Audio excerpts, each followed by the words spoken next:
자, 다시 한번 좀 전해드리면 법원이 오늘 윤석열 대통령이 낸 구속 취소 청구를 받아들였습니다. 네, 이와 관련해서 공수처도 조금 전 검찰이 법원 결정에 대해 즉시 항고에 나설지 주목하겠다고 밝혔는데요. 이 즉시 항고를 할지 또 어떤 것들이 이어질지 취재기자 연결해서 자세히 알아보도록 하겠습니다. 이경국 기자, 법원 결정 내용부터 자세히 전해주시죠. 네, 서울중앙지방법원에서 관련 내용 전해드리도록 하겠습니다. 내란 사건 전담 재판부입니다. 서울중앙지방법원 형사합의 25부가 오늘 오후에 윤석열 대통령이 구속이 부당하다면서 냈던 구속 취소 청구를 받아들였습니다.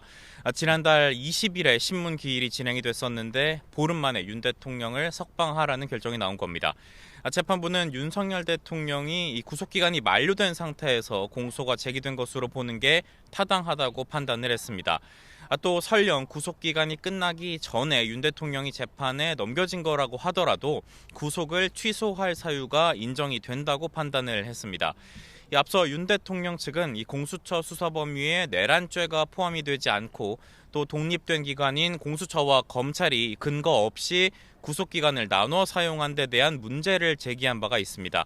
또 이 과정에서 윤 대통령의 신병을 넘기는 절차도 제대로 진행되지 않았다고 윤 대통령 측은 주장한 바가 있는데요.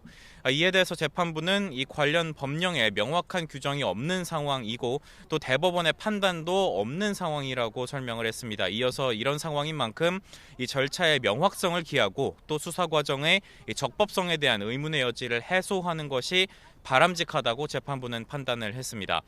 이어서 이 같은 논란을 그대로 두고 형사재판을 진행할 경우에는 이 상급심에서 이 파기 사유가 될 수도 있고 또 이후에 이 재심을 진행하게 될 사유가 될 수 있다고도 지적을 했습니다. 오늘 이 같은 법원의 결정에 따라서 윤 대통령이 즉시 석방이 되는 것인지에 대한 여부도 관심입니다. 일단 윤 대통령이 구치소에서 나오려면 검사의 석방 지휘가 필요합니다. 아무래도 법원의 결정이 나온 지 얼마 되지 않은 상황인 만큼 검찰이 내부적으로 논의를 이어가고 있는 것으로 판단이 되는데요.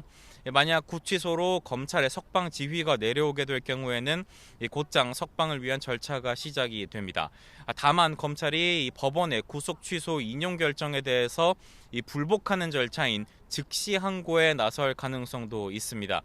이 법조계에서는 이 검찰이 즉시 항고에 나설 경우에는 윤 대통령이 곧장 석방될지를 두고 다양한 의견이 나오고 있습니다.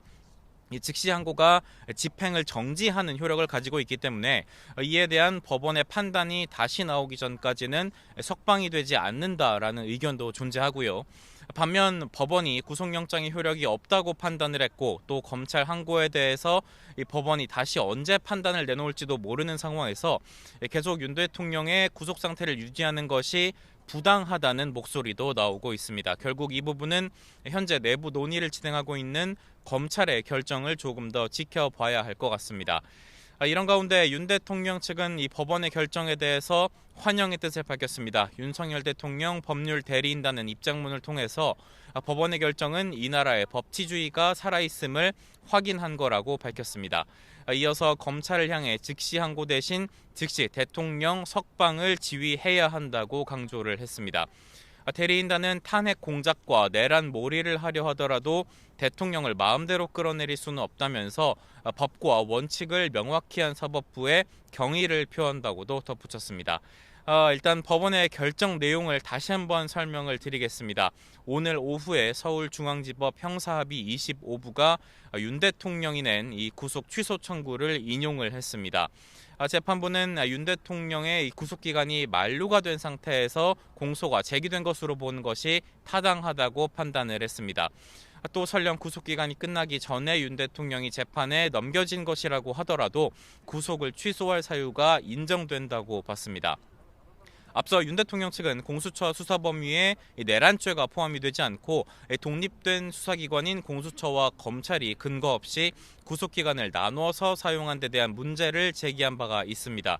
또 이 과정에서 윤 대통령의 신병을 넘기는 절차도 제대로 진행되지 않았다고 윤 대통령 측은 주장한 바가 있는데요.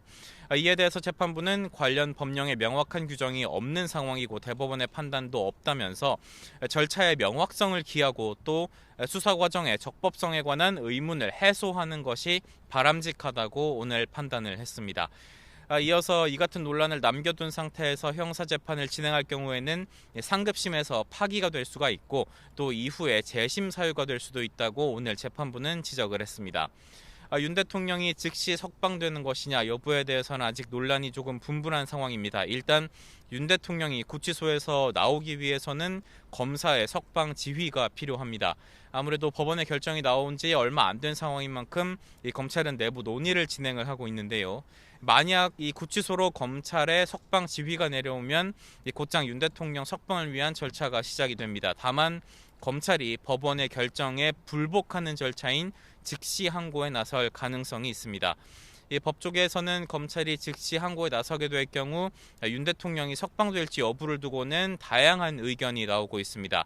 즉시 항고, 검찰의 즉시 항고가 집행을 정지하는 효력을 가지고 있기 때문에 이에 대한 법원의 판단이 다시 나오기 전까지는 윤 대통령이 석방되지 않는다는 의견이 존재하고요. 반면 법원이 오늘 결정을 통해서 구속영장 효력이 없다고 판단을 했고 또 검찰 항고에 대한 판단이 언제 나올지 모르는 만큼 윤 대통령 구속을 유지하는 것이 부당하다는 지적도 나오고 있습니다. 결국 이 부분은 현재 논의를 진행 중인 검찰의 결정을 조금 더 지켜봐야 할 것으로 보입니다. 다만 윤 대통령 측은 앞서 말씀드렸던 것처럼 이 법원의 구속 취소 결정에 대한 환영의 뜻을 밝히고 있습니다. 윤 대통령 법률 대리인단이 입장문을 냈는데요. 법원의 결정이 이 나라의 법치주의가 살아있음을 확인한 것이라고 밝혔습니다. 이어서 검찰을 향해 즉시 항고 대신에 대통령 석방을 지휘해야 한다고도 강조를 했습니다. 대리인단은 이 탄핵 공작 그리고 내란 몰이를 하려 하더라도 대통령을 마음대로 끌어내릴 수는 없다면서 이 법과 원칙을 명확히 한 사법부에 경의를 표한다는 입장을 밝혔습니다. 저희가 계속 진행되는 사항은 연결을 통해서 전해드리도록 하겠습니다. 지금까지 서울중앙지방법원에서 전해드렸습니다.